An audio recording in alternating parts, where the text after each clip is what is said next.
guys in a little bit more natural raw state, but I want to let you guys know that this is a tutorial that was inspired and taught to me by the wave king or the curl master himself, Wolfgang Lisborg, on Instagram. I'm going to go ahead and put his ad somewhere over here, and I'm also going to put his Instagram information in the description box below. He is one of the kings or masters at what I call mastering your curl and moisturizing your hair, moisture training your hair. What he did was get his type 4 hair to create curls, to create waves that is unseen of in today's time, because a lot of us don't know how to really manipulate or do our hair. But I mentioned him in a curl talk video before. I don't know if you've checked those out. I'll go ahead and link that curl talk video somewhere around here. But I've mentioned him before in his methods on how to really train your hair or how to get good hair or moisturize your type 4 hair, because everybody has beautiful hair. It's just a matter of knowing how to do it.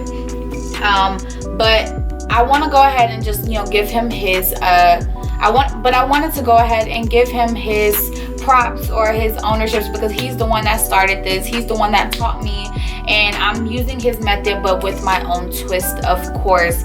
If you guys want to learn exactly how he does this method, make sure you guys click the link in my description box below and go to his Instagram, and he talks about it on his page all day long in his highlights. So make sure you guys check him out, and yeah, let's go ahead and get into this video.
Alright, y'all, I just put my stuff back up. That is it for this video. This is how I moisture train my hair. If you want more information, sorry for all the background noise, but if you want more information on how I do my hair after this, usually I'll just do a wash and go, braid it up, protective style it, or I don't know, just do some type of style to it. So yeah, I'll link some videos that you can probably do after this down in the description box below. Other than that, I will see you guys in my next video. Bye guys.